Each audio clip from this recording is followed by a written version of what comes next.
అందరికీ నమస్కారం అండి. జడ్చర్ల ఎమ్మెల్యే అనిరుద్ధ్ రెడ్డి గారు ఇందాక మాట్లాడుతూ ఒక ప్రెస్ మీట్లో పవన్ కళ్యాణ్ గారు ప్యాకేజ్ తీసుకున్నారు చంద్రబాబు నాయుడు గారి దగ్గర అని మాట్లాడుతున్నారు.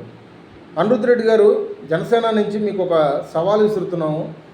పవన్ కళ్యాణ్ గారు ప్యాకేజ్ తీసుకున్నారంట కానీ మీరు నిరూపిస్తే మీరు తెలంగాణ బిడ్డను ఒప్పుకుంటాం సార్. మీరు మొలతాడు కట్టిన మగోడు అని చెప్పేసి మేము ఒప్పుకుంటాం సార్.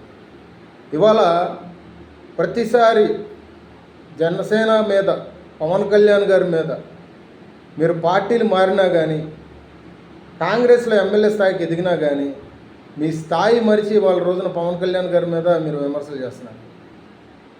తెలంగాణ రాష్ట్ర వ్యాప్తంగా వరదలు వచ్చినా కానీ, గుడి నిర్మాణానికైనా కానీ, ఇవాళ ఫ్లోరైడ్ బాధితుల పక్షాన కానీ, ఆదిలాబాద్ లాంటి గిరిజనుల తాండాల లాంటి చోట్ల కానీ తన సొంత నిధులతో ఇవాళ రోజున ఆయన దాన ధర్మాలు చేసిన పరిస్థితి.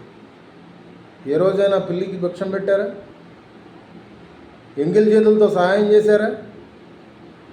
మీలాంటి వ్యక్తులు కూడా పవన్ కళ్యాణ్ గారి గురించి మాట్లాడితే సిగ్గు చెట్టుగా ఉంది.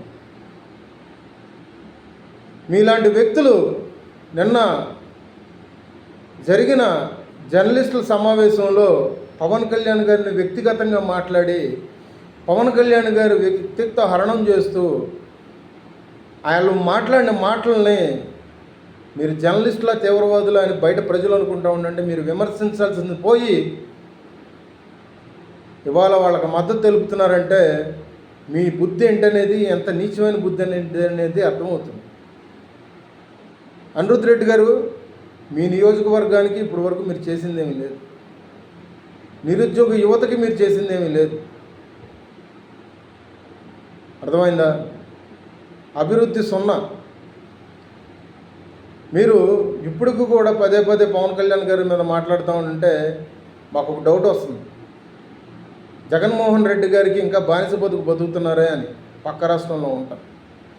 సో మీ మీద మాకు ఎప్పుడూ కూడా గౌరవంగానే ఉంటుంది. మీరు ఒక శాసనసభ్యులు, అన్నదమ్ముల్లా కలిసి ఉండాల్సిన తెలంగాణ రాష్ట్ర ప్రజల్ని, ఆంధ్ర రాష్ట్ర ప్రజల్ని మీరు ఇవాళ ప్రాంతీయ విభేదాలు సృష్టిస్తే కనుక ప్రజలు మీకు తగిన బుద్ధి చెప్తారు.